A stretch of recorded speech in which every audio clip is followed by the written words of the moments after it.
Hi, I am Sherlock. Welcome to my new mystery case. A child's sketch reveals the unseen. Welcome to Vale Files. I am your host, Thorn. Drop your location in the comments. I love reading them all. Now let's begin. It was in the raw fog of a November morning that I found Holmes in his dressing gown, cross-legged upon the hearth rug of Baker Street, with his violin at his shoulder and the bow idly balanced across two fingers, as though even music must await the solution of some private riddle. The fire burned low, and the grey light, which is neither night nor day in London, lay like breath upon the window panes. I had scarcely set my hat upon the peg when he said, without turning his head, "You are late, Watson, though the cabman cannot be blamed. You changed at the Marylebone rank, found your first horse unsteady on the near fore, and took a fellow with a green muffler who smelled outrageously of wet rope." I laughed. "My dear Holmes, you are out of practice. The muffler was brown, and if he smelled of rope, I could not be the one to swear it." "It is as well for justice that you do not sit upon the bench," he returned, laying the violin aside. "Your cuffs are spattered where the wheel splashed at the stand. The mud is of that chalky kind which is a speciality of the Marylebone Road this week, and as for the rope, the tar leaves a residue upon leather when the strap passes from a carter's hand to a ragged rein. You paid him 6pence too much out of delicacy about his child's cough. Holmes!" "The phlegmy rasp clung to his clothes," said he. "Your charity does you credit. Now, before you accuse me of having watched at the window, let me add that our morning is already bespoken. Mrs. Augusta Redmayne will be here in 5 minutes. Bring the small lamp to the corner table, if you please. We shall want steady light." "You know the lady?" "I know her gloves," he said, holding up a pair upon which the faintest grain of flour lay like frost. "A cook would not wear such fine kids. A mistress will only soil them in her own kitchen if a child is poorly, and the nurse useless. Therefore, a mother. The gloves are creased at the third finger of the left hand, which suggests the recent removal of a ring, either a widow or a woman who has reason to distrust. When a woman removes her ring in the cold, she removes a history with it." I had not time to press him further, for the bell rang with a nervous flutter, and a moment later Mrs. Hudson ushered in a lady of that grave and self-possessed English beauty which trouble can sharpen rather than diminish. She was closely veiled, and in the crook of her arm she carried a small portfolio tied with blue tape. "Mr. Holmes," she began, and I heard the tremor behind her composure. "You are recommended to me by Colonel Hayter of the Guards. He said that if any man in London could keep a fearful thing from becoming a tragedy, it would be you." Holmes inclined his head. "Pray sit, Mrs. Redmayne. This is my friend and colleague, Dr. Watson. You have come from St. John's Wood. Your driver balked at the fog on the bridge by the Regent's Canal, or you would have been here at the hour you set yourself." She started. "It is quite true." "How?" "It is my trade to know trivialities," Holmes said gently. "Permit me to be ignorant of nothing, that I may be surprised by nothing. Now, what has happened to your child?" Her hands tightened on the portfolio, and for an instant the poise gave way to something near to panic. "To my little boy, Edward. He is 6. There is no illness, Dr. Watson. Do not be alarmed. It is rather, oh, Mr. Holmes, I am ashamed to speak it aloud. My boy has drawn a face, the same face, again and again, of a man whom none of us knows. We laughed at first. Children are full of fancies. But last night our nursery door was tried, the lock bruised, and we found, pinned to Edward's slate with a hat-pin I do not possess, the same dreadful face, copied in a hand that was not my child's. Holmes had already moved the lamp to the corner table and drawn 2 chairs to it. "If you will be so good as to show me what you have brought." She loosened the blue tape, and from the portfolio slid a sheaf of cheap ruled leaves torn from a child's copybook. Upon each page, in the heavy, blunt strokes of a small hand, was the head of a man, always the same man, long in the cheek, high in the brow, with a moustache that fell in two careful bars over a narrow mouth. A small mark, perhaps a mole or scar, sat beneath the left eye. The ears were drawn with an attention grimly precise, and on the right one there appeared a square nick, as though a piece had been cut from the rim. "Edward is not a fanciful child," said Mrs. Redmayne. "He says the man looks in at him when the clock is asleep. He has never seen such a person in our house. We are quiet people. My husband, my late husband, Captain Redmayne of the 57th, died last year. My brother, Mr. Harold Vanes, manages our affairs and lives with us. The servants are old with the family. And yet this Holmes bent so close that I thought the lamp's chimney would scorch his hair. His long fingers hovered above the drawings, not quite touching them, and then he leafed them swiftly as a dealer will flick the corner of each card. Observe, Watson, with what fidelity the child keeps to the peculiarities he knows, and with what naive freedom he varies what he does not. The notch in the ear, the mark beneath the eye, never change. The moustache, which to the child is an undivided thatch, will shift from one page to the next. That tells me which features were salient upon a single observation, and which live only in impression. He has seen this man, and but once Mrs. Redmayne caught her breath. But he insists the gentleman comes often. Children measure often by terror, not by clocks, said Holmes without unkindness. We shall not contradict him. Tell me of last night. She related in a clear, steady fashion that did her credit how, at a little after 1, the housemaid had been roused by a faint scratching in the passage above the nursery, how she had found the door-handle moving under her hand, though the door was bolted on the inside, how, when she cried out, the thing, what thing she could not say, slid away along the carpet like a cat.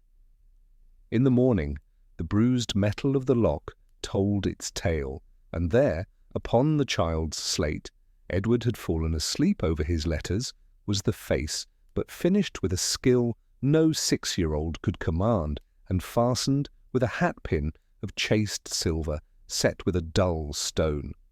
The pin was unknown to any in the house. "Lestrade?" I asked. "Superintendent Lestrade came," said she with a trace of heat. He examined the pantry window, declared that the scullery door had been tampered with, though nothing was taken, and suggested that Edward had perhaps copied a face from a penny dreadful, and that some servant's young man had sportively frightened him. He recommended early bedtimes and called upon my brother to be firm. "My brother is very firm, Mr. Holmes, with everyone but me." Holmes's lip curled almost imperceptibly. "And your brother, the firm Mr. Vanes, thinks what?" "That I have allowed my grief to unnerve me." Holmes turned one of the pages and held it, so that the lamp shone slantwise across the graphite. "The boy is left-handed," he murmured. Mrs. Redmayne looked up. "Yes." "You see the smearing along the left margin, Watson, where the hand has dragged through the soft stroke. Also the pressure is greater upon the downward edge of the shaded cheek than the upstroke, another sign, left-handed and observant." "What has Edward said of the man?" "That he smells of river and of matches." Her voice shook upon the last word. Holmes's eyes brightened. "River and lucifers, tar and phosphorus. You keep a fire in the nursery, of course. But the nurse would not carry matches loose. Those little brass tins have become universal. And the smell of the river is a more individual perfume. One might acquire it honestly upon a barge, or dishonestly upon a wharf after midnight. Pray, this pin, have you brought it?" She opened a small paper and set the hat-pin upon his palm. I saw his whole attention narrow to the object as a lens narrows the light. The head was a square of tarnished silver worked with a Greek key, the stone, if stone it was, clouded and opaque, the colour of old milk. He turned it once, twice, and then, to my amazement, drew the pin like a compass across the page. It left the faintest line, whitish and smooth. "Not a stone," said he softly, "but gutta percha polished and set to mimic a cheap agate. The groove upon the shaft is not decorative, it is the scar of a small set screw, from a time when this pin served some other purpose, a stouter clasp, perhaps. And there is our river again, a mere trace of dried slime within the groove. This has lain in water at some time during the last day or two, and not in clean water." Mrs. Redmayne was very still. "You believe, then, that some river man—" "I believe nothing yet," said Holmes, and the sudden steel in his tone steadied us all. "I observe. I infer a little. Belief may follow in its turn. You say the man is unknown to your household. The child draws him with a soldier's notch upon his ear and a scar beneath the eye. He smells, to a sensitive little nose, of river and of matches. A child's mind provides its own lantern, Mrs. Redmayne, but it will also cast its own shadows. We must distinguish one from the other." He rose and rang. "Hudson, my boots. We go to St. John's Wood, Watson." "Mrs. Redmayne, if your boy's slate is still in the state you found it this morning, we shall not allow any well-meaning broom to pass over the floor before I have seen it. A footfall will tell me as much as a face." She hesitated. "There is one thing more. This afternoon Edward was given a new copybook by nurse to keep him from fretting. He turned to the first page and without a word drew this." She drew from the portfolio a fresh sheet upon which the same narrow face was set, but this time with a cap, a round, flat-topped cap with a narrow, stiff brim, and 2 rows of stitching plainly marked by the laborious hand. Holmes's finger tapped the brim. So a peaked cap with stitched leather, a railway porter's, a messenger's, or a river police constable's, though the last is less likely. If your boy did not invent the cap out of whole cloth, and children seldom invent tack, then he has fixed upon a headgear he has seen. We shall inquire whether your local station has acquired a nightmare. He replaced the sheets, tied the blue tape with a neatness I have rarely seen in any man, and handed the portfolio back to her. "Take heart, madam.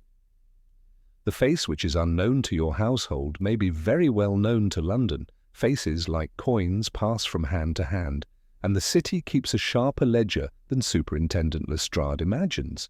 We shall be at your door within the hour."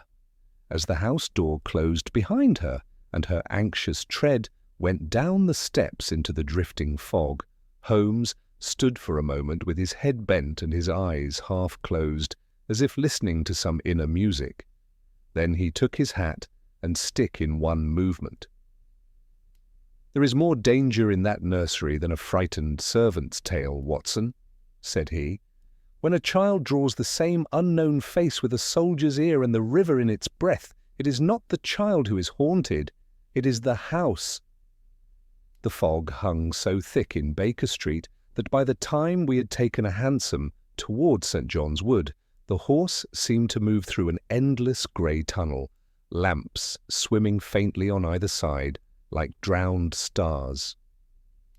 Holmes sat bolt upright, his chin forward, his eyes half closed, as though each jolt of the cab transmitted some calculation to his brain. I knew better than to disturb him in such moods, and so I contented myself with tracing the outline of Mrs. Redmayne's story in my mind. A child's drawings, a face unknown, a midnight visitor who left behind not theft but menace. It had about it the peculiar chill that made one glad to sit in Holmes's company, even when no words passed between us. At length he spoke, and his voice came sharp as a match struck in the dark. You marked, Watson, that she described the sound outside the nursery as a scratching? Not the heavy push of a burglar's hand, but a stealth more akin to claws than fingers. Such an impression is often born of nerves, but not always. I have seen the tread of felt-soled boots mistaken for that of an animal. And when the witness is a housemaid roused from her bed, her senses will give her but the vaguest print of truth. Yet that vagueness itself is useful. A burglar intent on silver would not choose a child's door to test. You think then that the intruder came not for gain, but for the boy? Not for the boy, Watson, Holmes said grimly, but for what the boy has seen. A 6-year-old is not dangerous in himself, but his memory can be. If Edward has fixed a true likeness of some man who cannot afford recognition, the boy becomes perilous, and peril attracts remedy. This sobering thought kept me silent until we drew up before a long, sober house in a quiet square. The iron railings gleamed damply, and the brass upon the bell-pull had the raw polish of a servant anxious to show diligence in troubled times. Mrs. Redmayne herself met us at the door, her veil removed, her face pale yet composed. She led us swiftly up the stairs, past a portrait of her late husband in uniform, to a narrow landing where the nursery door bore indeed a fresh bruise upon the brass of the lock. Holmes crouched without a word, producing his lens. He ran it lightly over the metal, the wood of the jamb, the very fibres of the carpet. Not a blade, Watson, nor yet a simple wire.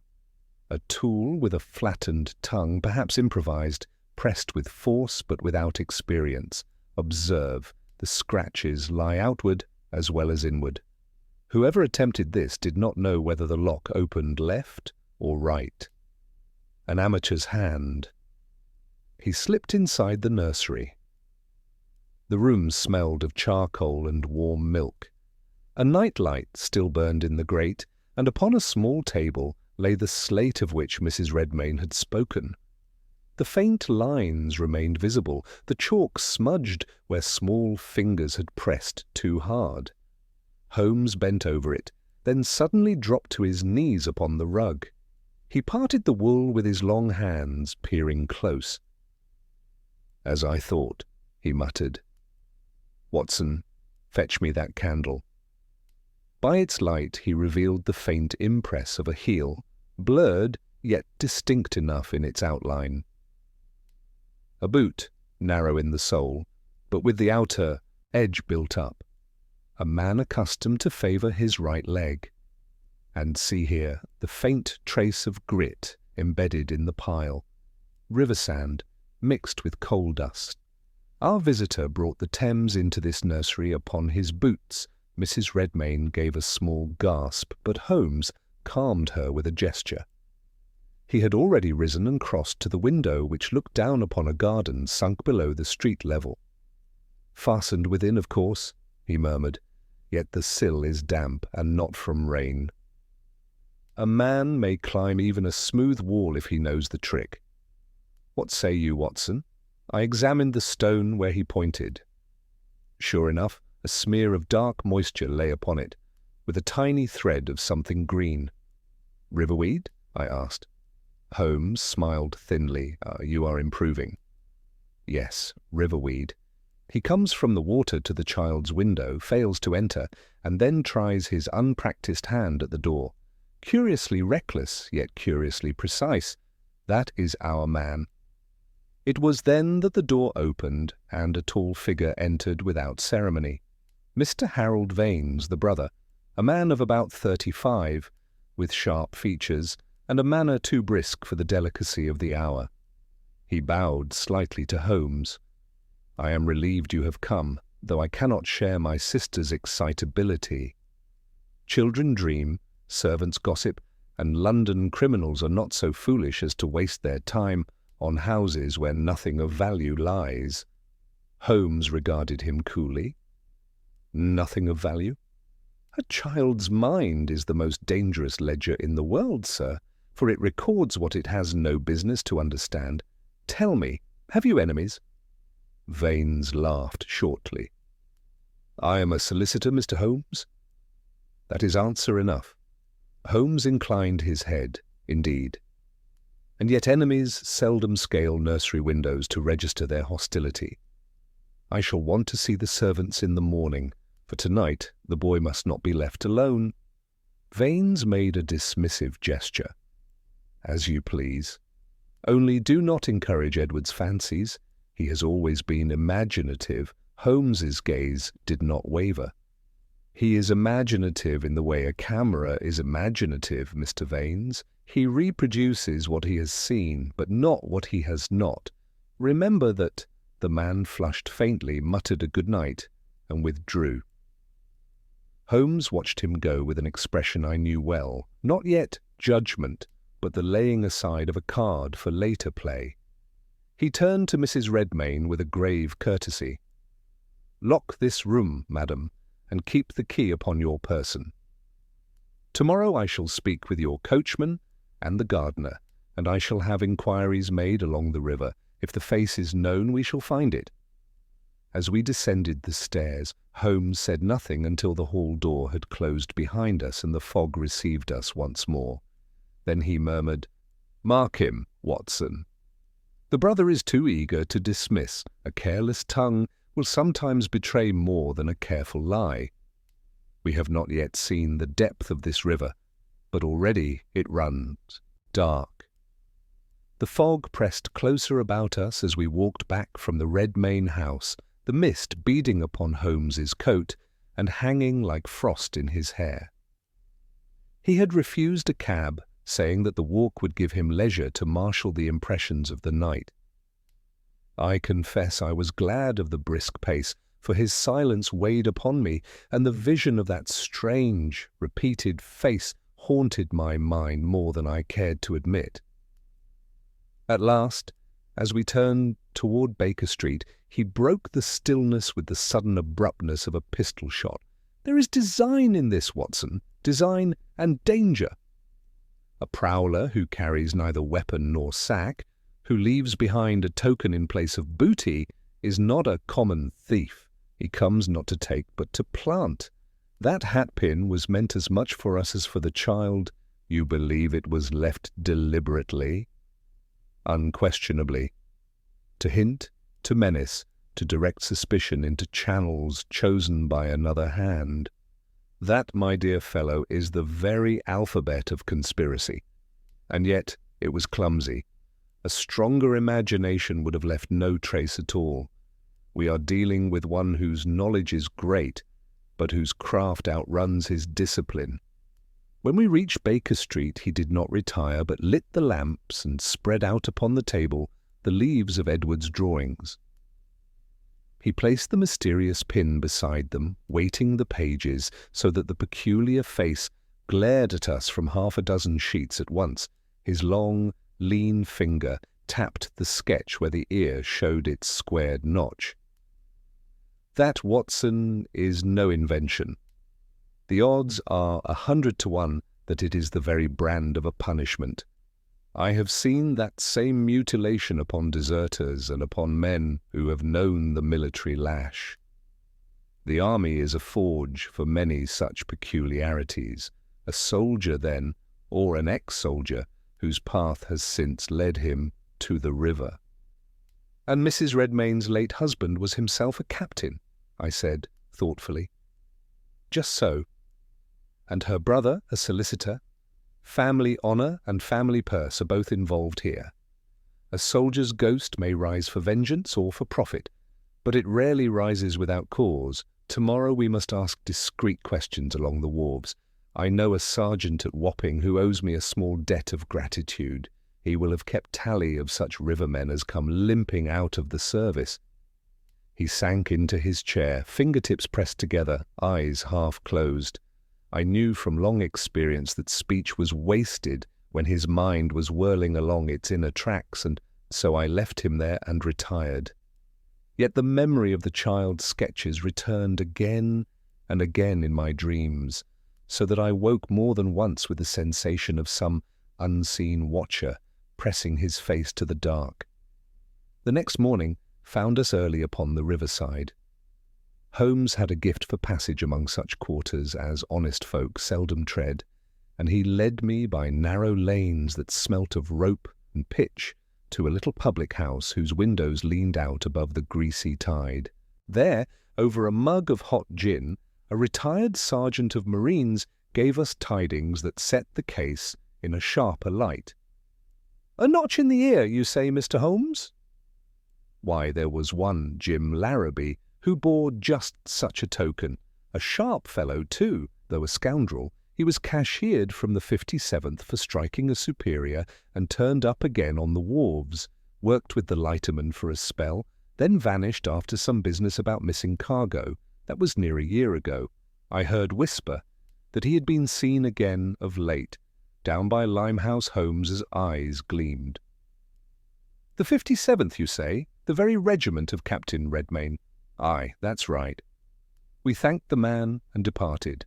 Holmes hailed a cab at once, and as we rattled eastward, he spoke with suppressed excitement. "Do you not see, Watson? The late Captain Redmayne must have crossed paths with this Larrabee. If enmity existed between them, it is more than chance that the captain's son now draws the man's likeness from memory. Either the boy has glimpsed him in secret, or Larrabee himself is contriving to haunt him. In either case, the danger is plain. When we reached Limehouse, the fog hung thicker still, tinged with the odour of coal smoke and fish. Holmes questioned dock porters, cabmen, and grimy urchins with a deftness that astonished me. At last, in a dingy court near the river, a ragged boy declared he had seen such a man, scarred face, nicked ear, narrow eyes, loitering by the water after nightfall, always watching the houses. Holmes pressed a shilling into the boy's hand and drew me aside. "Enough, Watson? The net begins to show its pattern. A discharged soldier with a grudge lurking near the Redmayne home, a child who unwittingly reproduces his likeness, a mother who trembles, and a brother who scoffs too hastily. There are threads here, but I must not tug them yet.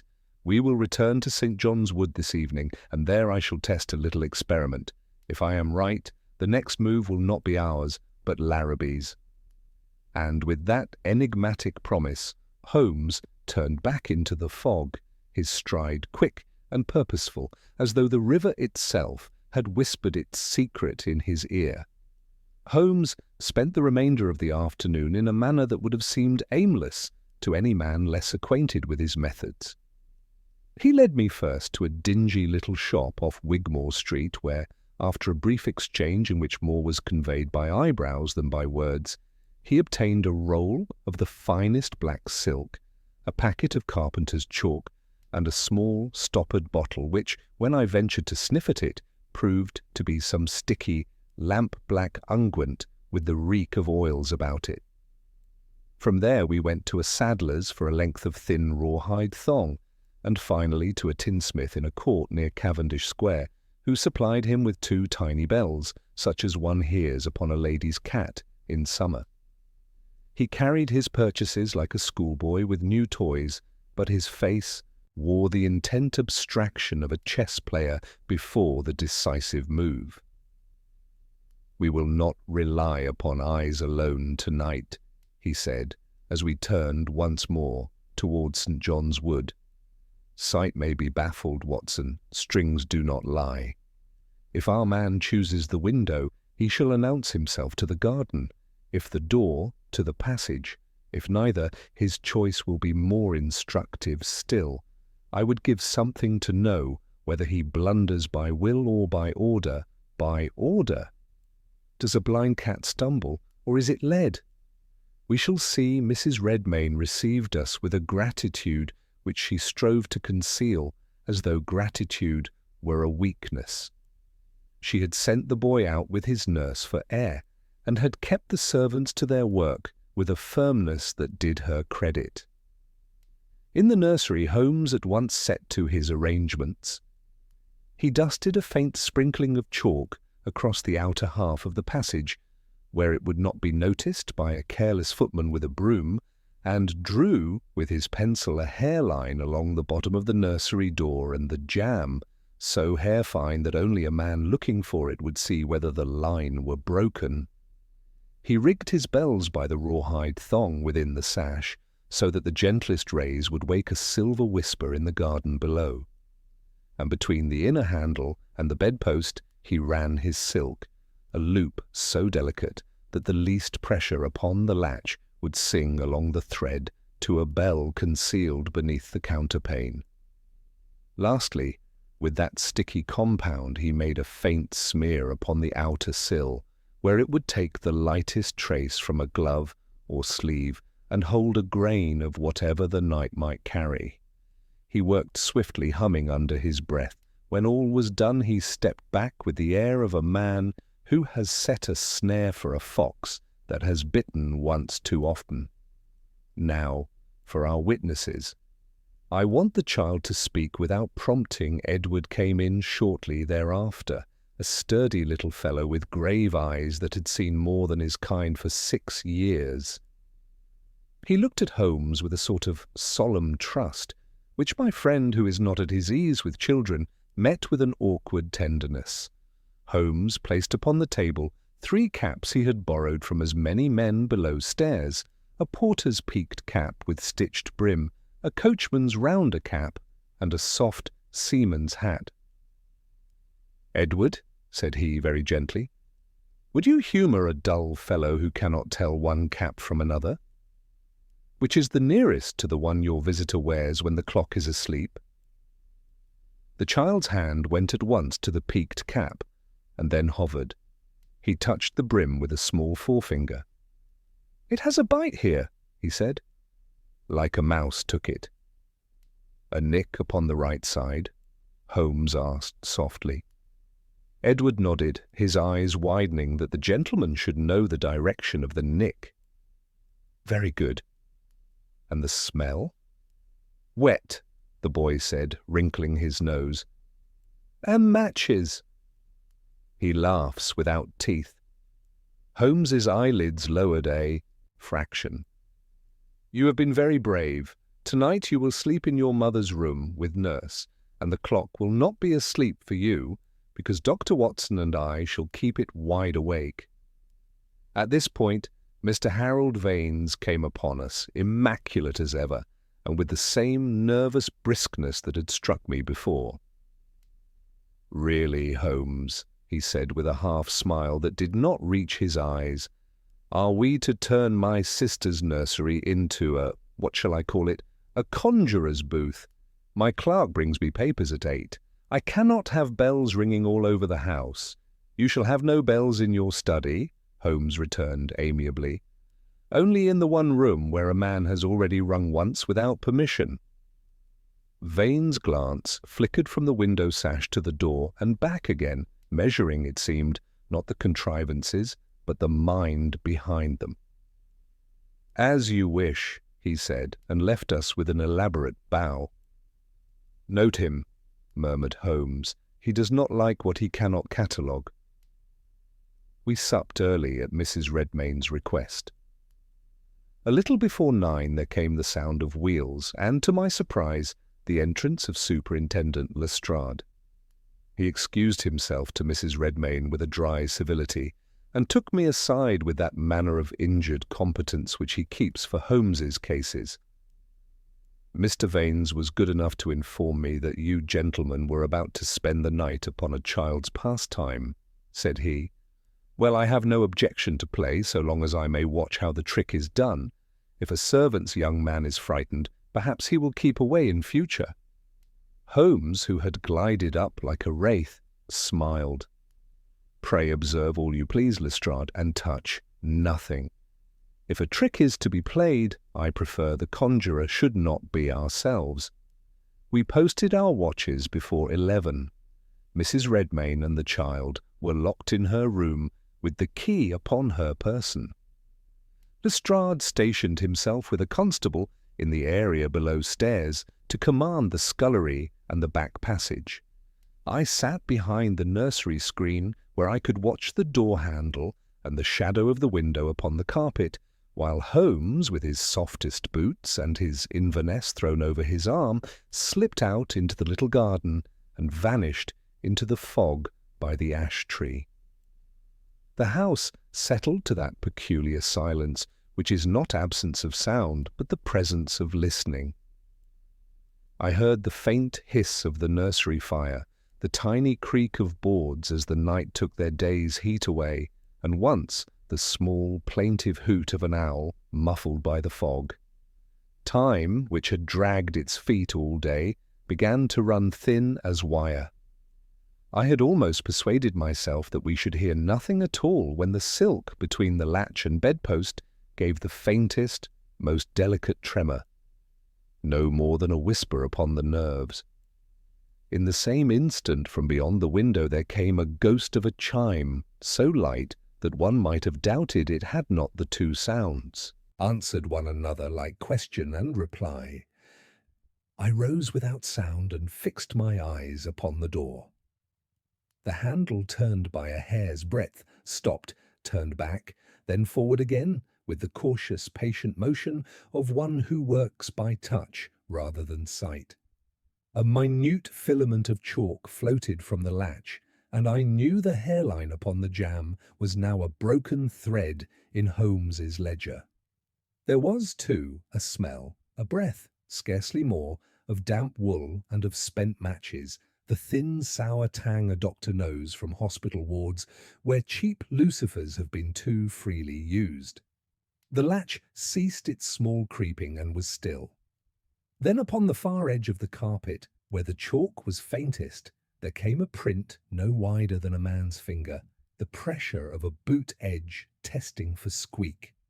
It withdrew, the silence returned, and after what seemed an hour, though it cannot have been 3 minutes, the cat bell by the window gave again that silver mouse's peep and was still. All at once there sounded below a scuffle and a cry, and then Holmes's voice, sharp and imperious. "Back to the wall, you fool! Watson!" To the garden, quickly. I flung the door wide and ran.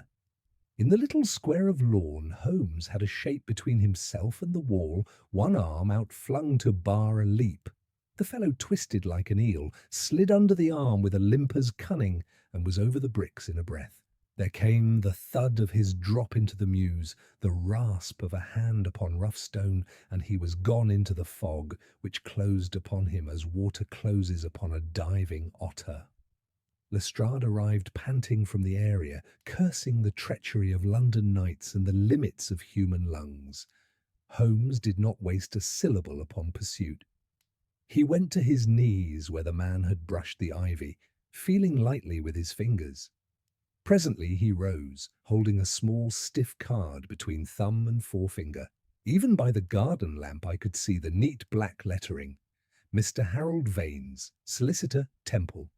Lestrade gave a low whistle. Well, well. Servants, young men, eh? Holmes's face was unreadable. He turned the card over. Upon the back, dragged in the soft of the card by some rough pocket, and stained where damp had crept, was the smear of our black unguent, and set into it as into sealing wax, a few grains of coarse sand and a filament of green. "River again," he said softly, "and a solicitor's card in a riverman's pocket. Either our prowler robs gentlemen of their stationers, or someone is at pains to show us a path they wish us to take." He slipped the card into his case. "No arrests tonight, Lestrade. The chalk will tell us what we need within doors, and the sill will speak in the morning. For the present, we have learned that our visitor is patient, light of hand, lame upon the right, and acquainted with Mr. Vanes's name, if not with his person. Come, Watson, there is more to be learned from a broken pencil line than from a dozen tongues that have taken whisky after midnight." As we re-entered the house, I looked once toward the corridor, where my chalk lay ghosting the floor. A single track, faint as frost, had crossed it, and in that moment I understood why Holmes had spoken of strings that do not lie. The night had plucked at all of them, and the tune it played was very far from finished. Morning showed our knight's contrivances to have written a full and faithful ledger. Holmes was at the nursery door before the servants had their tea, his lens already to his eye. The pencil hairline he had drawn along the jamb was parted in two neat breaks, one at latch height and one a little lower, where a cautious hand had tested for play. The silk loop from handle to bedpost bore a single, faint elongation, no more than the memory of a tremor, and upon the chalk-dusted edge of the passage there ran, as delicate as hoarfrost, the ghost of a half-soul that touched with the outer edge first, and came down with the care of a man who knows the voice of old boards. He said nothing, but the small nod he gave was the tribute of a craftsman to another's unwilling testimony. At the window, his black smear had done better still. The outer sill bore in the sticky unguent the clean sweep of a sleeve that had brushed it, and embedded in the smear lay a few coarse grains of sand, a glinting fleck like powdered glass, and a pale filament of something vegetal. He lifted this last with the point of a penknife and held it up to the weak light. Riverweed, as we thought. Cladophora, I fancy. The sand is not from a builder's yard. See how the grains are rounded and mixed with cinders, and this scintillant dust, slag from a furnace or from the annealing of glass. Our man keeps low company, lightermen, glass workers, or chandlers' yards by the docks. He touched the latch with the tip of his finger and sniffed. And phosphorus. Bryant and May have much to answer for in making London smell alike in factory and alley. A match head has been drawn very lightly beneath the tongue to feel the bite without showing a spark. Lestrade, who had come up with the butler's tray and the air of a man resolved to be disappointed, bent over the sill. "Very pretty, Mr. Holmes." "So we had a river rat in the night. Where does it bring us? We cannot arrest a smear." "It brings us," Holmes returned calmly, "to the river, and to a rat with a limp, who either borrows cards from Temple solicitors or is encouraged to carry them. The chalk tells me he tried the door before the window, the smears that he came and went by the garden, the bell that patience is his trade. If we cannot arrest a smear, we can read it, provided no one wipes the book." He flicked a glance at the maid, who coloured and withdrew with her dust cloth clutched guiltily. We were still in that room when the house bell rang sharply, and a boy in the scarlet of the district post was shown up, hat in hand and cheeks chapped by the "Fog note for Mr. Vanes," said he. "Was to be put in his own hand, sir." The man himself appeared in the doorway before Mrs. Hudson, whom Mrs. Redmayne had borrowed for the emergency, could carry it to his study. He broke the wafer with a composure too deliberate by half, and I saw the blood leave his face and return in a single throb. "Bad news, Mr. Vanes?" Lestrade asked, with a relish he did not trouble to hide. "A vulgar piece of impertinence," said Vanes stiffly. "A client's annoyance about a bill of costs." Nothing that concerns this household Holmes, who had drifted near as idly as a cat, made a small gesture. "May I?" He took the slip between two fingers, turned it once, and handed it back without seeming to read. "A client from the riverside, I think. Blackwall Stairs are apt to send boys too early for courtesy. When do you propose to meet him?" Vanes's eyes flashed. "I propose to burn his letter and to inform the police if he persists." "Do neither," said Holmes in the tone which makes wise men obedient. "The postboy was told to place it in your hand. He has done so. The writer therefore has reason to think you received it and will act. If you do not act, he will alter his method. That rarely means an improvement for the innocent." He turned to Lestrade. You shall have your arrest soon enough if you will permit the play to set another scene before you rush upon the stage with the handcuffs." Lestrade grunted. "And the contents, Mr. Vanes?" Since you are among friends, the solicitor's jaw worked. He glanced at his sister. She met him with a steady, pale courage which would have made me ashamed to lie. "Very well," he said at last, and held the paper so that we all might see. The hand was a harsh, taut fist, the words ill-spelled but icily clear. "Temple gent to come alone tonight, 9 by the clock, to the foot of Blackwall stairs. Bring what the captain kept and what the boy sees, or the boy'll see no more." J. Mrs. Redmayne's fingers closed upon the back of a chair. Holmes had already stepped to her side, his voice the brief, low note a surgeon uses when the chloroform begins its work. "Be easy, madam. No harm shall come to your child while I breathe. The writer is a man who threatens to prevent sight, not to take life. That is the rat's snarl before he runs. It tells me more than he supposes he asked to keep the letter." Vanes hesitated. Holmes did not at once press him, but turned the paper in his hands as a collector might a doubtful coin. "Cheap stock," he remarked. "Watermark, C. & Sons, Deptford." Ink clotted, filled from a bottle used by many hands. The fold bears a smear of tar such as one gets from a rope's end. Note also the faint ridge along the top where it lay some hours in a tight pocket. We need not quarrel with the signature. J will serve us. Jim Larrabee will do no better by scrawling it out in full. "You assume that, fellow," said Lestrade, "and perhaps you are right. But if Vanes is to go to Blackwall tonight, he will not go alone." "He will not," Holmes answered. "He will be well accompanied by men who are not to be seen. You shall have your pickets where the stairs bite the river, and another at the top where the fog hides the lamps. But our friend is a water creature. If you spatter policemen along the shore, he will slide under their boots and not show a ripple. No, let the Temple gentleman keep his tryst, and let the river suppose him unguarded. I will do the rest." It was not yet noon when Holmes and I quitted the house for the Temple.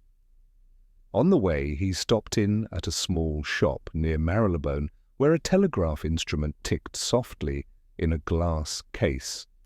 He purchased, without comment, 2 short lengths of insulated wire and a little gutta-percha clamp whose set-screw scar matched, in miniature, the groove upon the hat-pin shaft. He let me turn it in my hand. "Our man keeps company with cables," he said. "This is used by river engineers and dock electricians to test a live line without stripping it. Gutta-percha is a sailor's bone and a telegrapher's skin. If Larrabee has taken to such work, the river has taught him new tricks." At Vane's chambers we found the clerk a mild, bald creature who jumped when spoken to and perspired ink. From him Holmes learned that a fortnight past a client of Mr. Vane's had failed to keep an appointment, and that 2 days later a stranger with a scar by his eye had presented himself, demanding certain papers of the captain, by which the clerk assumed he meant the late Captain Redmayne's effects relating to a small trust settlement for the child. Mr. Vanes had refused and had the man shown out. Since then, odd fellows had loitered near the gate at dusk. The clerk's voice dropped. "One of 'em had a queer ear, sir, square-like, as though a piece was nipped from it." When we came out, Holmes took my arm and steered me toward the embankment, with the air of a man to whom the city's stones are a chessboard. "The second act is written, Watson." The boy has seen a face the law prefers not to know. A river hand has a grievance with a dead captain, and a living solicitor sits between them upon a chest he calls trust papers. If the chest contains only parchments, I shall eat the wax. There is something more, a ledger, a list, a token. kept by the soldier and hunted by the deserter. Tonight we shall learn whether the river values it in coin or in silence. And if it is a trap, it is a trap, said Holmes, and his eyes brightened. But traps have two jaws. I have no objection to being one of them. Blackwall stairs are but a crooked bite in the city's lip, where the river gnaws at London with a black, patient tongue. The tide ran up as we came, licking the green on the stones and making a restless whisper among the piles. Lamps showed, dimly through the fog, with that weak, yellow sickness which passes for light along the waterside, and out upon the reach a bell-buoy mourned without ceasing, as if some giant were turning in uneasy sleep. Lestrade had placed 2 men where the steps meet the causeway and another in the shadow of a chandlery. He himself kept just within the lee of a tarred shed. Holmes and I came by different lanes as he had ordered. Vanes arrived punctually to the stroke of 9, a dark shape with the set shoulders of a man who has peered too long at books. Holmes glided to my side, out of the reek like a thing made of the river. He wore an old pea-jacket and a sou'wester drawn forward to the line of his aquiline nose. Without a word, he took from his pocket the little gutta-percha clamp he had bought that morning, and, leaning as if to retie a bootlace, he set it upon the iron rail that runs down the right-hand side of the steps. A tiny, wicked blue showed and was gone. I fancied I heard the faintest insectile buzz, as from a trapped fly. "Alive!" he breathed. "Do not touch iron, Watson." Our friend is modern. He moved the clamp, listening, and then, with the short length of insulated wire he had carried coiled in his sleeve, he made some rapid, deft adjustment, which ended in a soft, seconds-long hiss from below, where the steps met the wash. The river itself seemed to take the sting. The rail lay dull and harmless beneath my hand when I ventured to test it. Who would think a lump of gutta-percha such a philosopher's stone? I whispered. "Those who earn their bread with cables," he returned. He meant to sting the temple bee when it lit upon the rail. "Lestrade!" His voice did not rise, but the superintendent was at his elbow as if the fog had been a door. "No man touches iron tonight. Pass it on." Vanes had halted at the topmost landing. A figure had risen from the gloom below and stood 2 steps down, where the dark lapped at his boots. Even at that distance I could see the narrowness of the face and the queer, squared nick in the right ear, where the outline was broken, as if by the mark of a rough punch. He wore a stitched brim cap, whose leather showed the weathers whitening along the edge. When he spoke, the voice had the harsh, throaty scrape I remembered from barrack yards in my Indian days. "Temple gent," he said. "Alone, as writ?" "I am alone," Vanes answered, and if his composure was forced, it was at least complete. "What is your business with me?" "What the captain kept," said the man softly. "And what the boy sees. Drop the first in my hand, and the second I'll rub out with my thumb. Else the river'll take both. The captain left nothing for river thieves." Vanes returned between his teeth. "You shall have a summons for extortion and a pair of bracelets for your pretty ear." The man's laugh had no mirth in it. He shifted slightly, and I saw the brief tilt of his head as his eyes went to the rail, expecting no doubt that his visitor would steady himself upon it in coming nearer. When there was no rustle of cloth against iron, his tone sharpened. "Come down, Temple." Vanes took 1 step, then another, keeping his hands free of the rail. The fog swirled as the tide nudged at the lower stones. Something moved in it to our left. Holmes's hand fell light as a moth upon my sleeve. "Now," he said without breath, and was gone. 1 instant beside me, the next a long shadow sliding like water itself along the outside of the steps. I saw then how he had laid his counter. The live cable had run cunningly from a lantern post to the rail. Holmes's little wire had given the current a shorter fancy. To earth itself through a wetted rag, he had jammed into a crack where the water swelled and sank. The fellow with the nicked ear had not the knowledge to mend the wrong. He stamped once on the step with a lame man's impatience and hissed some oath between his teeth. "Jim," he muttered over his shoulder, and another shape detached from the piling, springing for Vane's right hand, where a small leather case hung by its thong. I was there as the second man struck. He was a powerful ruffian with the shoulders of a lighterman, and a smell of hot glass and fish about him. The slag dust glittered upon his cap like hoarfrost. We grappled, went down together upon the slime, and in our fall I felt the iron rails slide along my back, like the edge of a coffin lid. He lifted something to lash at my head. There was a flash of pale square in the fog, and a sting along my brow, as the gutta percha head of a hatpin glanced off and stuck quivering in the wood at my shoulder. In the instant of recoil I drove my fist into his midriff, where a man's breath lives. He folded like wet rope, and Lestrade came out of the murk with a constable and a pair of cuffs like an answer to prayer. "Hold him!" Holmes's voice cut from below, as clean as a knife.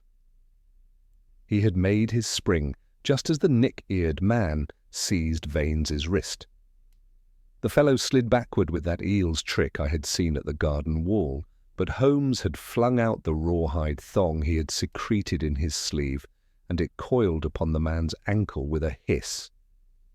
For an instant I had a picture, indelible in any man's mind, of the two straining upon the narrow steps.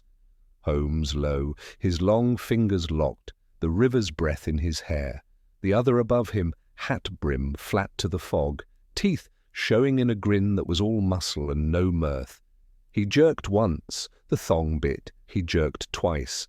The thong slipped upon the slimy leather and came free. With a leap like a fish, he was over the last riser and into a skiff that rose and fell below. An oar thumped. A second shadow took shape in the boat. A whisper of water, and they were away into the grey between lamp and bell. Lestrade would have loosed his men to the river, but Holmes's hand checked him. "Not blind," he said. "We have one, and he is eloquent." He came up the steps, his breath even, his face pale with that inward light it takes when the game goes to the last moves. He stooped without haste, plucked the hatpin from the wood where it still trembled, and handed it to me. "Our friend is faithful to his trade. See the set-screw scar upon the shaft, where it did duty as a clamp in another life." The prisoner, whom Lestrade had face down upon the stones, and who swore with a dockyard's learning, lifted his head enough to spit near my boot. "You gentlemen had best keep out of Blackwall," he panted, "if you don't like the taste of water in your lungs." "You like the taste of glass better," Holmes observed. "Your cap is dusted with it, and your sleeves smell of resin. Pikeman at a glass house, are you not? Or chandler's drudge, at least?" The man turned his head a fraction. It was as near to surprise as his brutal face would show. Lestrade snapped the bracelets home with a click that was musical in that place. "Name?" he demanded. "Call me Pike," the fellow muttered. "And call him Captain if you want. He'll take the salute, he will." There was a twist of black humour in his mouth as he said it. Holmes's glance met mine and passed. The name bit upon the dark like a hook. Vane's had backed away to the top of the landing. He was white about the lips, and when Holmes came to him, he thrust the little leather case into my friend's hand as if glad to be rid of it. Holmes weighed it, and did not open it. "Later," he said. "At present, Mr. Vanes, you did well to keep your hands from the rail." The man below had enlivened it at some hazard to the public. I hope the letters writ will serve as your excuse to the bench if need be." "I had not thought," Vanes said in a strained voice, "that thieves had learned their letters in electricity." "Thieves learn whatever their bellies teach them," Holmes returned. He knelt by the place where the cable had been wedged against the iron and sniffed the rag he had sacrificed to carry off the sting. "Paraffin and tallow." He knows Chandler's yards or sleeps near them. "The slag upon your friend's cap spoke of glass. Between them they draw their pay where fire and grease are neighbours, which is to say, Wapping, Limehouse, and the black alleys between." He rose. "Search him, Lestrade." From Pike's pockets came a broken lucifer box, a twist of tarred cord, and, curiously enough, a half-sheet torn from a child's copybook, ruled in blue. It bore, done with some labour by a hand that strove to imitate clumsiness, the same long, narrow face with its squared ear and its small scar beneath the eye. Holmes held it so that the foglight made the graphite shine. "So," he murmured, "when the child does not draw fast enough, the river helps him." This was meant to be left, pinned perhaps, if need arose to frighten women. "You have the hat-pin for—" Pike showed his teeth. "We leave what we're told," he growled. "Ask Jim if you want telling. Ask him what the captain kept in his sea chest when he come home. Ask him what's writ in the little red book with the string round it. Ask him how many names got wrote twice." Holmes' eyes flashed and were still again. He nodded once to Lestrade. "You have enough to hold him. Charge him with assault and with conspiracy to extort. The rest will follow. Keep him where no riverman can whisper through the bars." He turned to the black water, which he seemed to consult as some men consult the sky. "The second act closes on a retreat," he said, softly for my ear alone. "But he has shown his colours. Soldier's ear, river's breath, and now a taste for lightning. He will come ashore again for what he calls the captain's book, and when he does, we shall be at the page before him." We went up then out of that damp amphitheatre, with the bell-boy complaining behind us and Pike stumbling between Lestrade's men. At the top, where the air was scarcely less thick than below, Holmes pressed the unopened leather case back into Vane's reluctant hand. "You will not sleep tonight, Mr. Vanes," said he with a grave courtesy. "Neither shall I. Keep that close and your doors closer. If you value your nephew's dreams, do not leave your sister's house till I come." "And you, where will you be?" Vanes asked.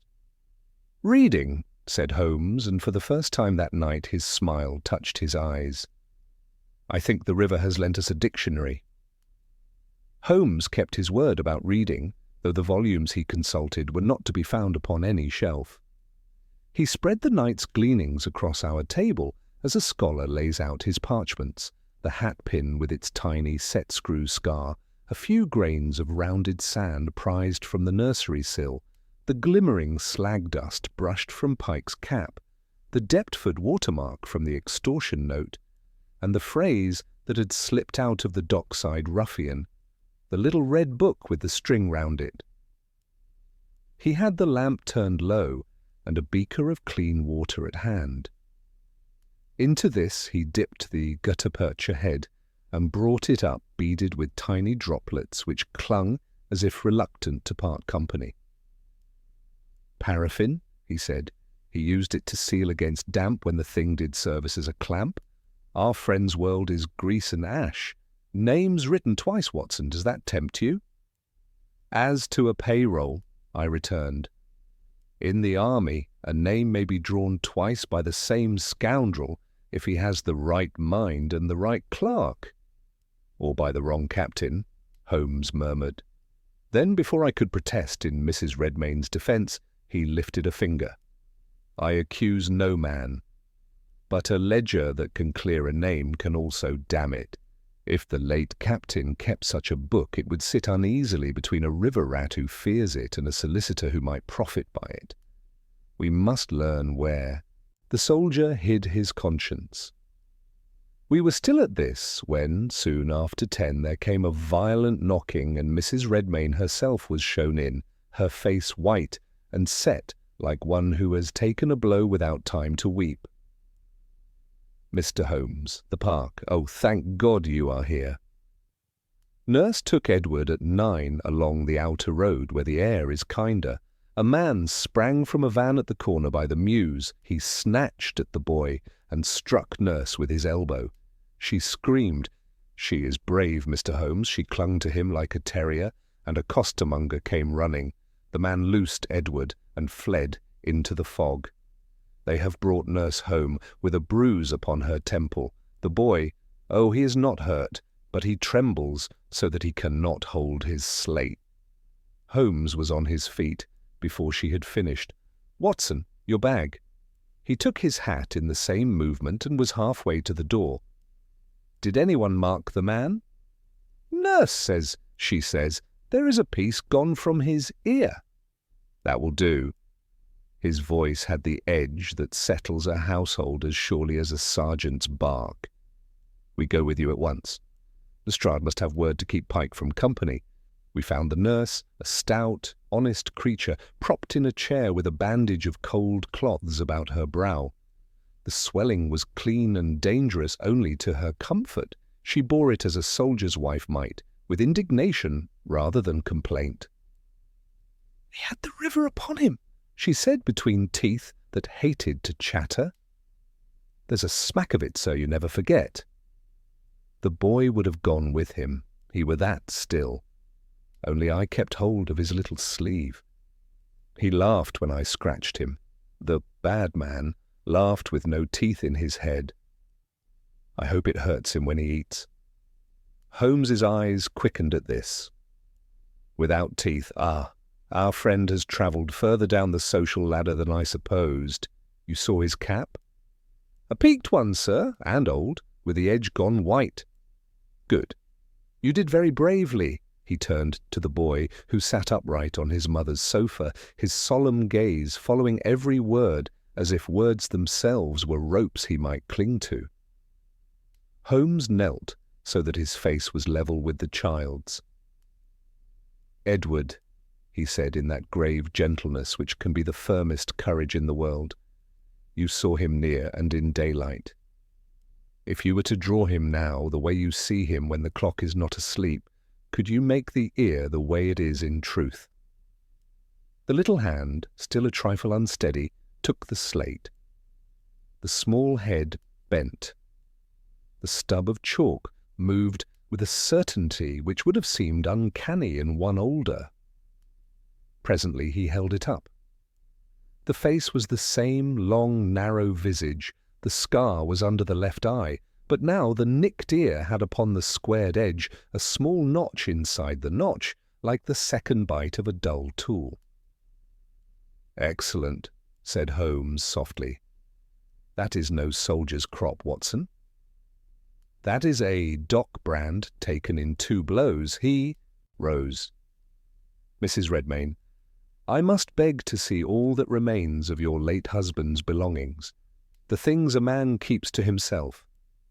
His boxes, his private drawers, anything he had in his last months that he did not show in the drawing-room." She hesitated a heartbeat, looked past us to where her brother stood in the doorway, and then straightened. "The sea chest is in the lumber room," she said. "The key is in my possession." Vanes came forward quickly. "Is this necessary, Holmes?" "My sister is in no state to rake over relics. It is necessary." Holmes returned with cold courtesy. "The man who tried the nursery and the stairs has now tried the street. He will not desist till he is answered. If the answer lies in a red book, we must either find it or make another speak for it." We followed Mrs. Redmayne to a narrow room under the eaves where the winter things lay in paper, and a faint odour of camphor hid the dust. The sea chest stood under the sloping roof, a stout tarred oak with a brass hasp polished by faithful hands. She unlocked it and drew back. Within, folded with a soldier's neatness, lay the captain's uniforms, a worn greatcoat, a small tin of medals, and to one side a parcel of papers tied with tape, trust deeds and statements such as pass through any solicitor's hands. Holmes touched nothing at first. He stood very still and looked, not with the eyes only, but with that complete absorption which is as much listening as sight. "There was once something else here," he said at last. And with a long forefinger he drew along the grain of the floor inside the chest, where the dust lay finer. A shallow rectangle showed like a ghost of a book, the exact print of a small volume that had sat there long enough to make a bed for itself and had been lifted out within the week. In the dust upon the wood were two little raised cords where string had lain. Holmes neither started nor smiled. The quiet of his face would have done credit to a sacristan. "A little red book with string round it," he said to the brass hasp. "Taken lately?" "By whom?" Mrs. Redmayne's hands tightened upon the key she still held. Veins coloured and then paled. "Captain Redmayne's effects were inventoried upon my instructions when the will was proved. No such book was entered." "No," Holmes agreed, "because whoever inventoried did not look into a soldier's chest as a soldier does. The thing was under his coat, where a man keeps what he means to lay his hand upon when the house is roused. The dust tells me it lay there long and left yesterday or the day before. Your clerk, Mr. Vanes, reported a scarred stranger who asked for the captain's papers a fortnight back and was denied. Since then, odd fellows at your gate. Yet the chest has been opened since. Who had the key?" "My sister," said Vanes, too quick. "And Mr. Vanes," Mrs. Redmayne said at the same instant, not looking at him. There was no reproach in her tone. It was merely the truth set down as a nurse writes a dose. Holmes did not so much as turn his head. He pointed instead to the tape about the trust deeds. "This has been retied with a clerk's precise affection for flat bows. The chest, however, has upon the inner lid a smear of paraffin at thumb height, left by a man whose hands have lately known grease. You see, Watson, a brother's key and a stranger's thumb." "Two visitors," Vanes made an impatient motion. "If you insinuate that I insinuate nothing," Holmes cut in. "I establish that the river has been in your lumber room, Mr. Vanes, and that someone in this house admits him, by folly, if not by favour. The thing we seek is removed. That is enough for strategy." He closed the chest and looked at Mrs. Redmayne with a gentleness that had no softness in it. "We shall not find it by ransacking your grief. We shall make him bring it to us." "How?" she whispered. "By letting him think we have it," said Holmes. He turned to me briskly. "A small memorandum book, Watson, read if Mrs. Hudson can contrive it. Failing that, any hue that would blush in poor light. String, a little dust rubbed into the edges, and within, blank leaves. We shall give our friend what he deserves, reading without knowledge." Lestrade arrived while we were at this preparation, sour with triumph at having thrust Pike into a cell, and pained to hear that his chief quarry had again slid between posts and oars. Holmes took him aside and spoke in the level undertone that never fails to carry to the men who need it, and to no one else. "Let it be whispered, Lestrade," only whispered, "that Pike, being a prudent fellow, has begun to talk names. Let it be whispered where a man with a nicked ear may hear between the bars when he brings a bit of bread to a friend. Tell no truth and no lie, only let rumour breathe. If there is a hand behind the river's hand, it will not leave that rumour unanswered." Lestrade's mouth set in what with him passes for a smile. "You would smoke him out." "I would warm his hole," said Holmes. "Meanwhile I shall borrow a porter's cap and rub the brim till it whitens. I have an errand in Limehouse this evening. Watson, You shall keep the house with Lestrade. We will see whether our decoy will draw teeth or only gums."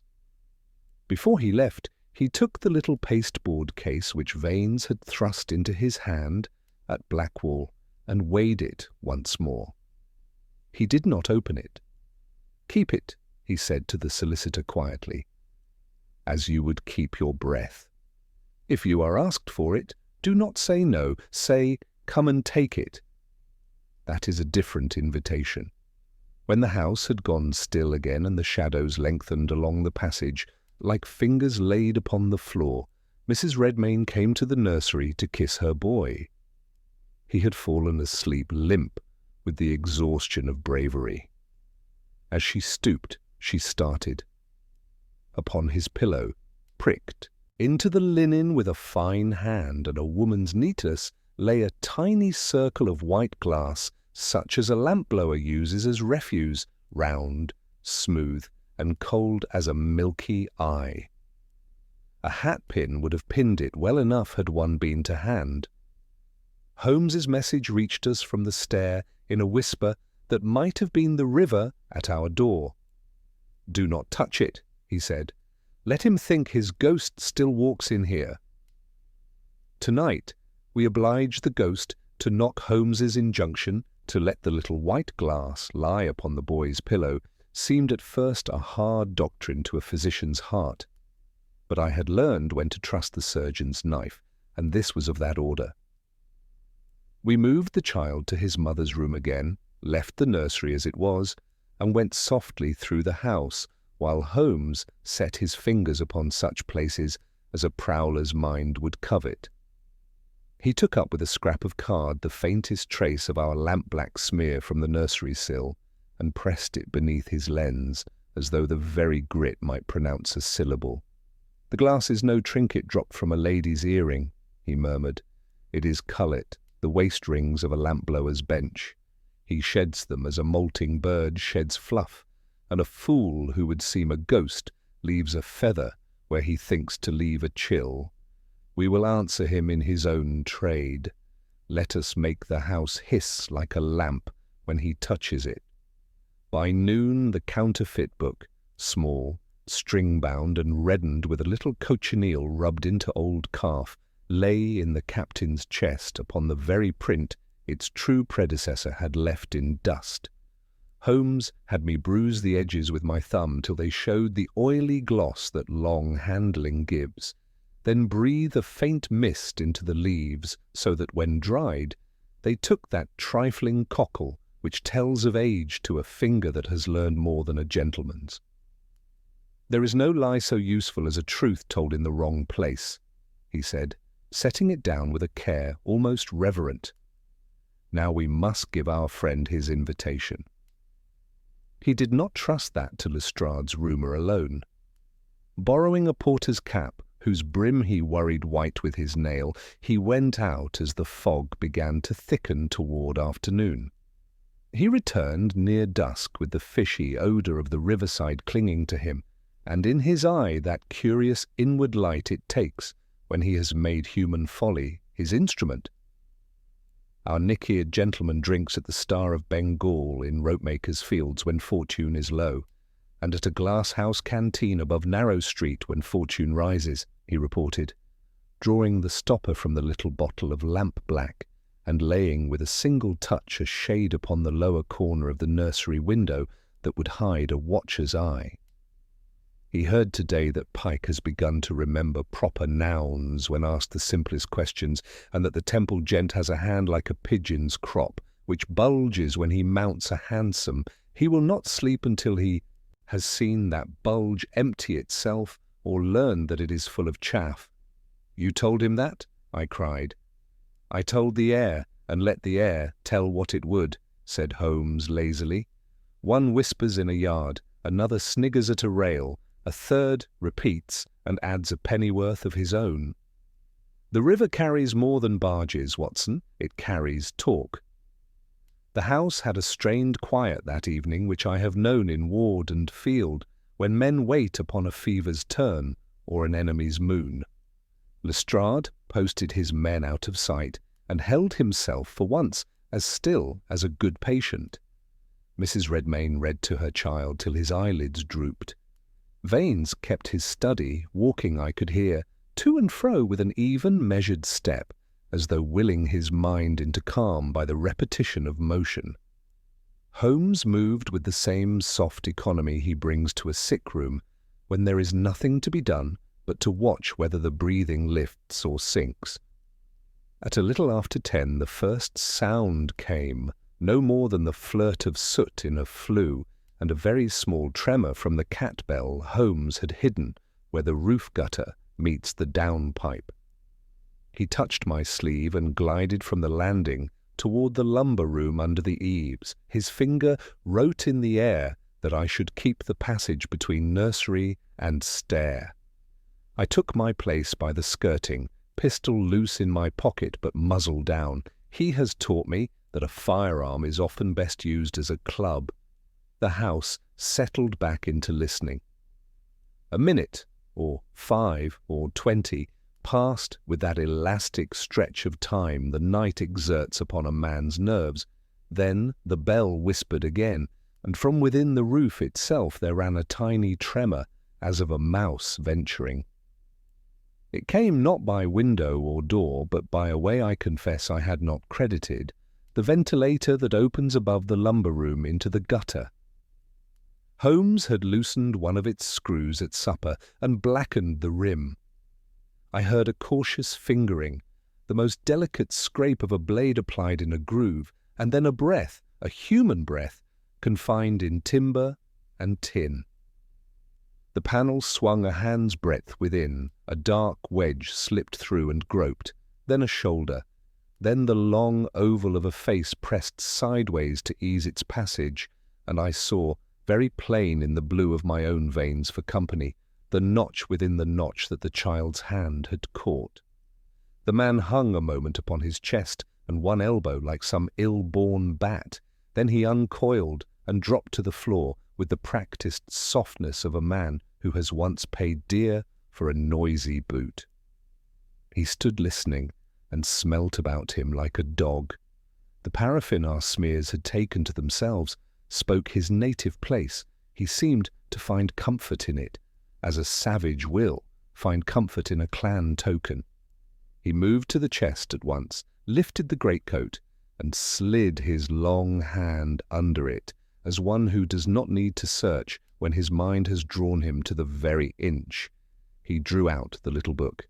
For an instant his whole body made that minute exhalation I have seen in a surgeon who has found the bullet he hunts. It is the sound men make when pressure leaves the heart.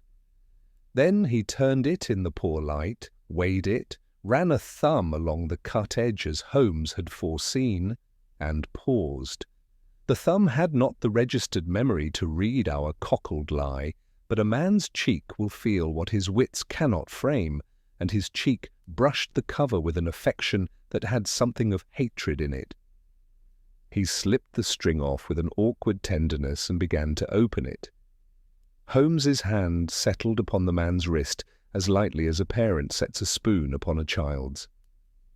"Leave it at the title page, Mr. Larrabee," he said conversationally. "It reads better aloud with an audience." The fellow did not start. He went to ground like a cat, twisted, and flung the book toward the ventilator in the same motion. Holmes's other hand had the rawhide thong out and over the man's forearm before the throw was born. The book struck the wall and fell with a dull thud upon the boards. I was through the door by then, and Lestrade's shadow loomed behind me, but what checked me to that half-step, which is the difference between a live man and a dead, was not the wrestler on the floor. It was a second shadow cut against the pale square of the passage beyond. A key turned very softly. A panel farther down slid open, one of those sly little communications that old London houses contrive between closets and stair-turnings, and upon the threshold there appeared a figure as neat and slim as a rapier. The lamplight from below, lifting into the angle, touched a composed face and a hand that held itself very steady upon the jamb. It was Mr. Harold Vanes. He did not cry out. He did not even feign surprise. He looked once at Larrabee writhing under Holmes's thong, once at the fallen red book, and then, and this I shall not forget while I breathe, he lifted his hand, not to his mouth nor to his heart, but to his ear, to his own right ear, where he touched, quite gently, the untouched curve, as if the mere sight of the other's deficiency were a private pain. Then he said, in a voice that could have asked for a file or a folio, "You are early, Jim." The man upon the floor ceased his writhing for that space a match burns without wind. The two looked across Holmes' knee at one another like beasts that have smelled kin, and cannot recall whether the scent means meat or mate. It was the barest instant, but it was enough to show me that the river had washed more than theft into this case, that it had washed up a history, and that the solicitor's chamber was nearer to the foreshore than any of us had chosen to think. Holmes's voice did not quicken by a syllable. "You keep poor appointments, Mr. Vanes. When a gentleman and a deserter set a time between them, they should either keep it together or break it together. Lestrade, your arm, if you please. We shall require the study for a quarter of an hour. It has a better fire." We took them down to the study because, as Holmes had said, it had a better fire, and because a good blaze has a way of making men believe that lies will show their faces in the light. Lestrade set a man at the garden door, and another at the hall. Mrs. Redmayne, who had the courage to come as far as the stairs, I begged to return to her son. Larrabee sat where the heat could find the damp in his coat. The steam rose from him in a faint, greasy reek of paraffin and river. Mr. Vanes took the chair by the writing-table with the measured composure of a man who has learned, in chambers and court alike, to keep his blood out of his voice. Holmes stood upon the hearth-rug, his hands behind him, his head a little bowed, the lamplight striking across the keen planes of his face. "We will begin," said Holmes, "with what is certain. A man with a nicked right ear and a scar beneath the left eye has visited this house by window, by rail, and tonight by ventilator. He carries the river upon him, and the lamp-house, and knows enough electricity to sting a staircase. He is Jim Larrabee, late of the 57th, discharged with punishment." "Good evening." Jim Larrabee's grin showed the bare gums the nurse had described. "Captain, if you like," he muttered. "I keep my salute." "Keep what you please," Holmes returned. "You were set to fetch a small red memorandum book, tied with string, which lay long beneath Captain Redmayne's coat, within his sea-chest. You failed at the nursery, you failed at Blackwall, and tonight you found a book, though not the one you sought. Had it been otherwise, you would not have thrown it before you had proved it, even to your own dull fingers." Larrabee's eyes flickered once toward the corner where the thing lay. He said nothing. Holmes did not look at it. "Second, there is a gentleman of the Temple," Holmes went on, "who has, of late, discovered an appetite for air at Blackwall Stairs. He has corresponded with Jim in a hand that was learned upon better paper than Deptford stock, and has permitted the man to believe that what the cap'n kept might be obtained cheaply if the house were persuaded. He gave the river his own card for bait, whether to draw suspicion toward himself at leisure, or to let it fall upon him at once. I hardly care. Mr. Harold Vanes, you are that gentleman." Vanes sat very still. "If you assert that I have met this man," he said, "I shall tell you that this man has dogged my steps since the captain died. He is a blackmailer. He has demanded what does not exist." Holmes's eyes were grey and terribly gentle. "And yet it existed this afternoon in your lumber room, and yesterday it existed in your hand." He inclined his head at the small leather case which Vanes had taken up unthinkingly from the blotter when he sat. You thrust that into my palm at the foot of Blackwall Stairs when fear was louder than prudence. Later, I presented it back to you and prudence returned. Shall we open it now and reduce noise on all sides?" The solicitor's fingers tightened upon the case till the leather creaked. For an instant I thought he would drop it into the flames. Then the blood mounted to his cheek and ebbed again. He set it down as a man sets down a loaded pistol he has thought better of. "There is no need," he said, and the evenness of his tone cost him something. "If I have had the book, I have had it, only to protect my sister's name. My brother-in-law kept papers, God knows why, which might be twisted to shame us all. Jim Larrabee threatened to twist them. I chose to keep them from him. If that is a crime, charge me with it." Holmes watched him with that remote compassion I have seen him show to a brave fool.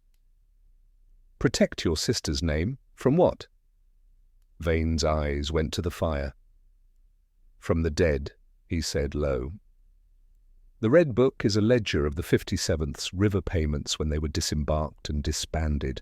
Odd sums, side purses, private transport charges. There are names written twice. Some are of men who were never paid and yet are ticked as paid. Some are of men who were paid and paid again. My sister's husband, in his last months, kept note of what he had seen and what he meant to put before the board. He was a proud man, Mr. Holmes. He would not speak till his proof was neat. He died before he spoke. The book remained, and today the names in it can damn the living as well as the dead." "Among them, yours?" Holmes asked, without inflection. Vane's met his eye. "No, I was not regimental clerk then. I was a fool of 19 learning law and worshipping my sister's soldier. My name is not written twice in any column in that book. But there are names in it that could drown a family in ink. I will not see Augusta dragged through that mud." "If that were all," said Holmes very softly, "you would have brought the book to me the first hour you learned of it. You would have said, 'Mr. Holmes, here is a nettle. Grasp it.' Instead, you made your own peace with the river. You made an appointment at 9 by the clock." Vane's lip trembled and steadied. "I made it to keep him away from my sister's door. By feeding him." Holmes's tone chilled. "To feed a rat is to breed him, Mr. Vanes. You took him from the nursery to the study, and from the study to the stairs. You gave him courage to try a ventilator. You did not teach him the trick with the cable. He learned that at a lamp house. But you set the hour when the child would be abroad and the nurse alone. You called that protection. I never bade him touch the boy," Vanes burst out, all composure gone. "By God, I never—" "Leave God out," Larrabee croaked from his chair, with that dreadful, mirthless grin. "You bade me fetch the book, and you bade me be quick. Quick is clause in this city. The cap'n had a neat hand, Temple, but he took what wasn't his. I had a wife's money on a transport docket that never come up the river. My ear went in 2 bites, and my pride went with it. I'll have my bit of it back in paper, or in pounds." Holmes turned upon him like a rapier turning light. "Your wife's money, the second name upon a docket? The book would show it." "It shows a deal," said Larrabee, and spat into the grate. "Names what ate 2 dinners when I had none. Names what sent little men off with scarlet on 'em and come back to sign for 'em. The cap'n writ it down like scripture. He had a good memory when he chose. He meant to show it when it served. Then he died. Temple there says he died clean. Well, clean men leave dirt in other folks' hands." Holmes let the words stand between them, and then, as if he had set weights upon a scale and seen at last how they hung, he nodded once. "Very good," he said. "We will employ every man's truth to choke the other's lie. Lestrade, your prisoner stays. He is not to be talked with through any bar, and no messenger will pass but one. Mr. Vanes, if you have persuaded yourself that private arrangements can serve justice, cease.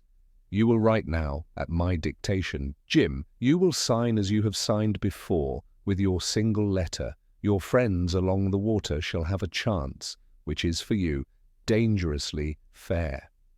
He drew a sheet forward and spoke without haste, while Vanes, the best copying clerk of us all, set down each word with the precision of habit. Tonight at 1 by the temple clock. The book is got, the boy will not see again. Come by the mews where the ivy is cut, and take it from the study safe. The key is under the 3rd tile by the fender.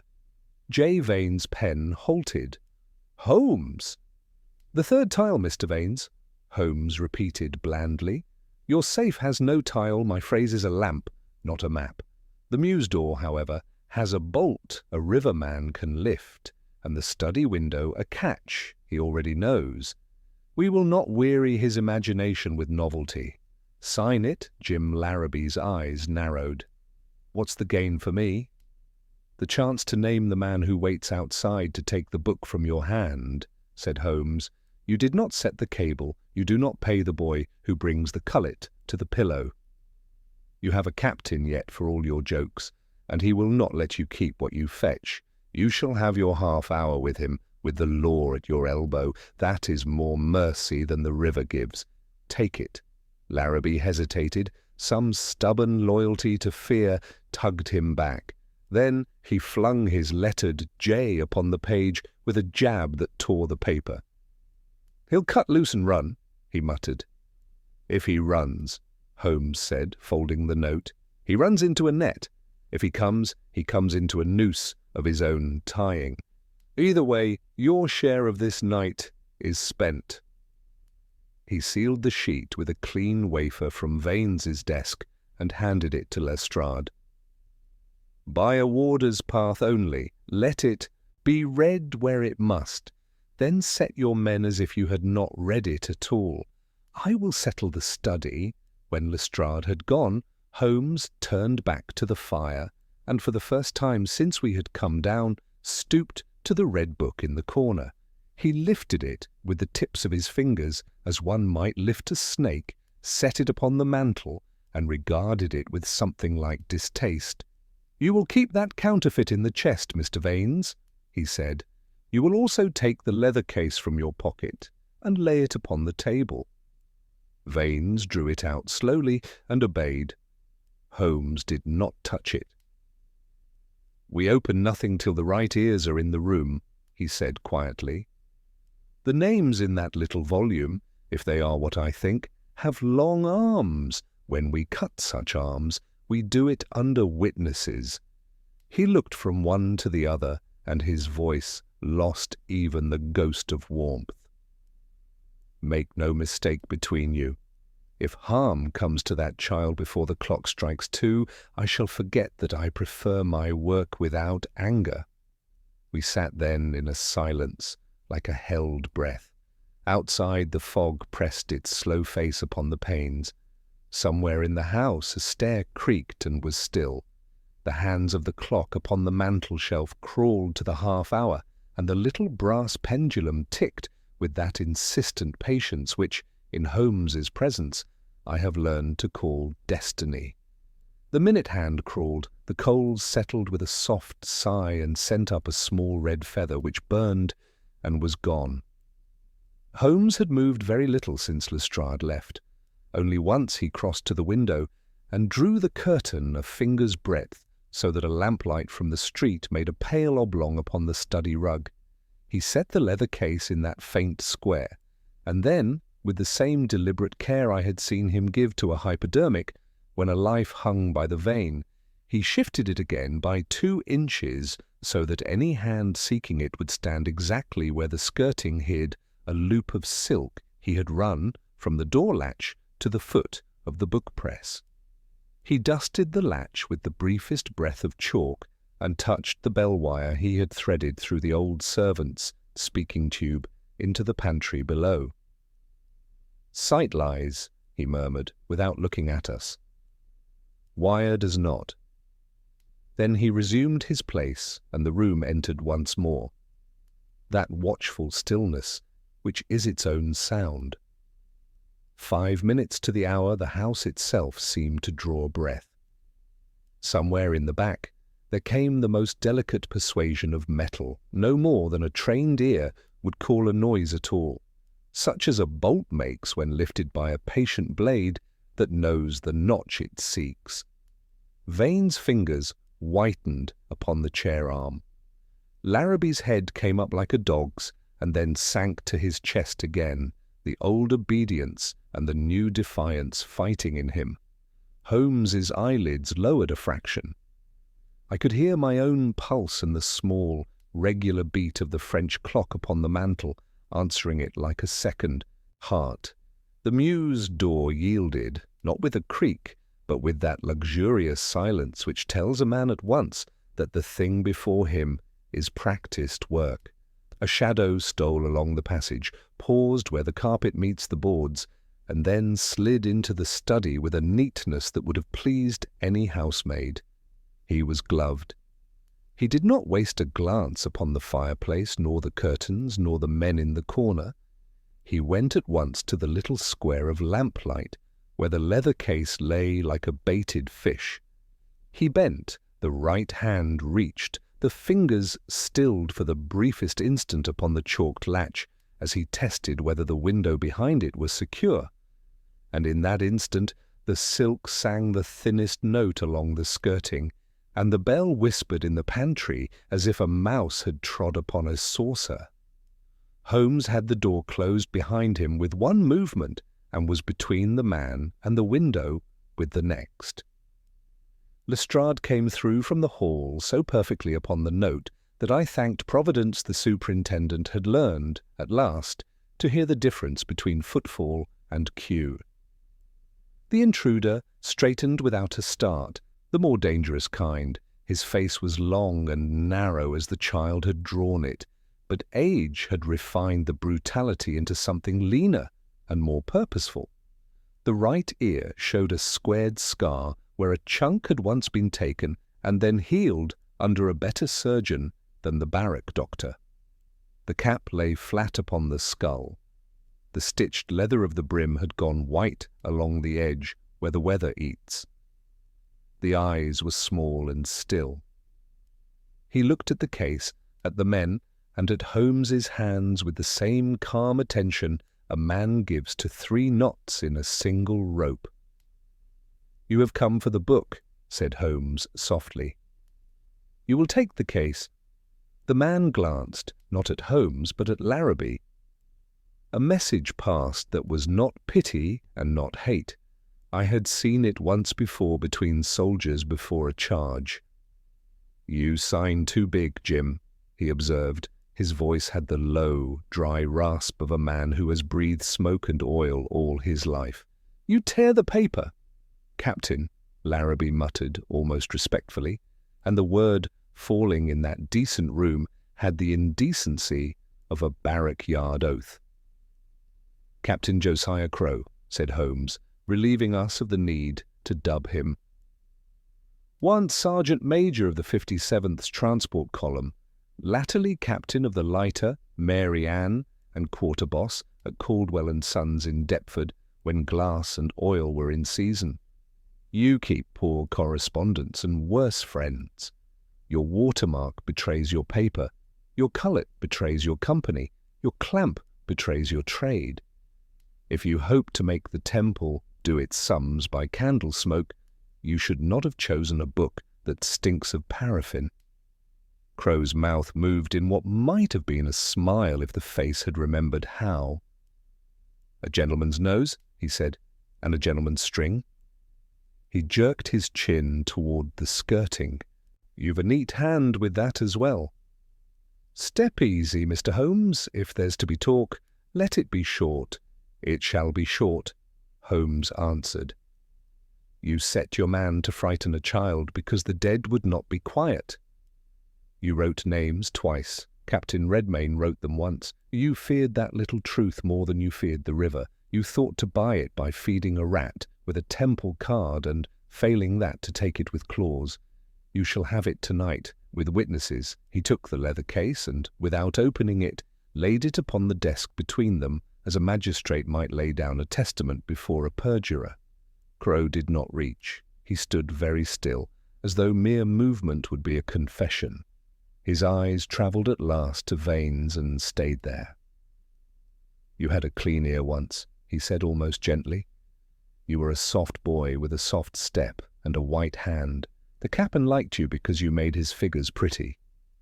He made his own prettier. He had 2 dinners in a day and wrote but 1. He writ the other in red to square it in heaven. You want the red gone for the lady's sake. I want it gone for mine. That's plain. Give it me, and I'll go at the tide. Vane's lips parted. No sound came. His hand crept toward the case before his will knew it.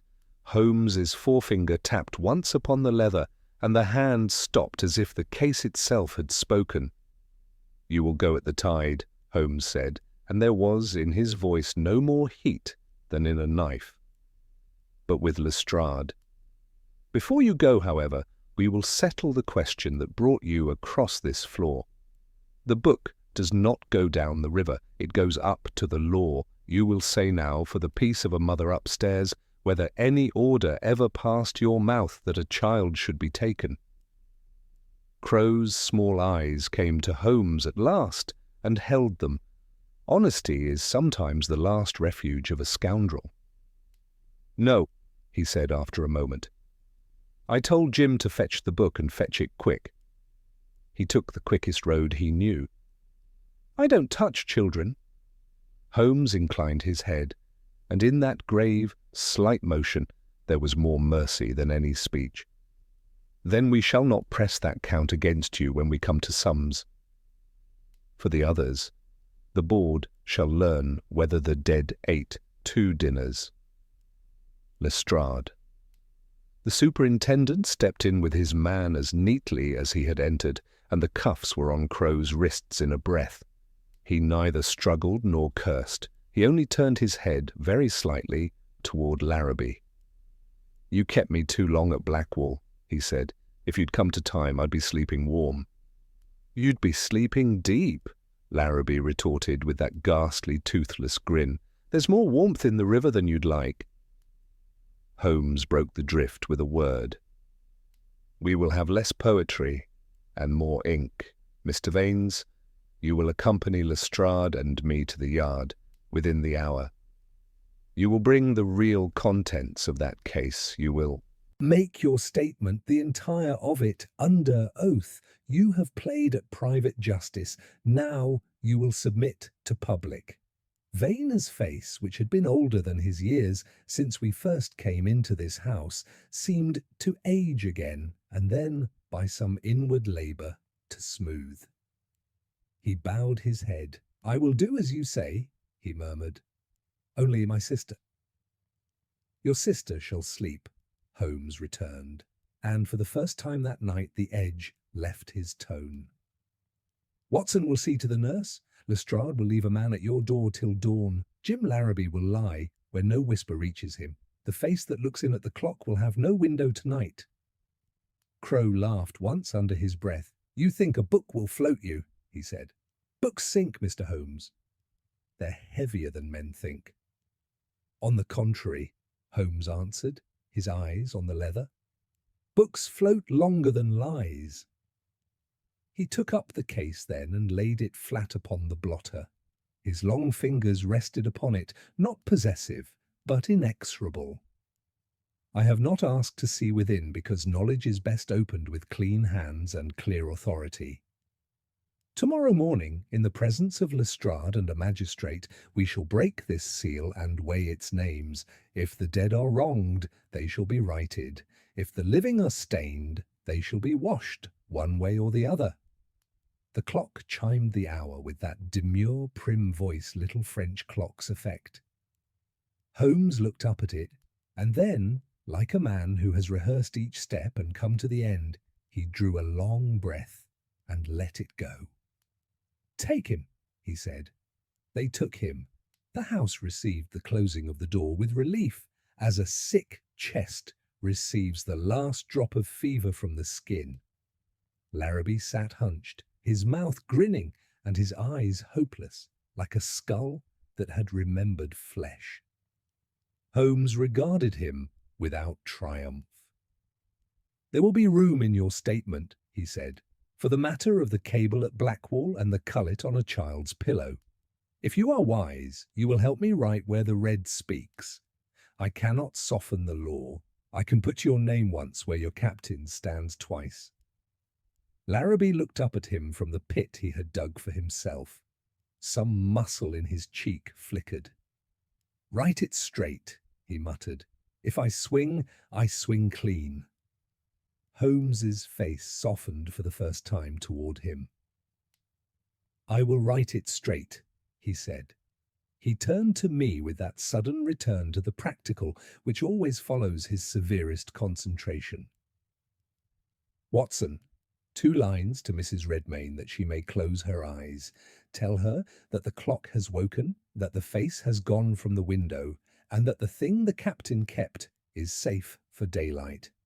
Then find me a cab. I have a ledger to sleep under my pillow till morning, and I do not trust the river to climb our stairs."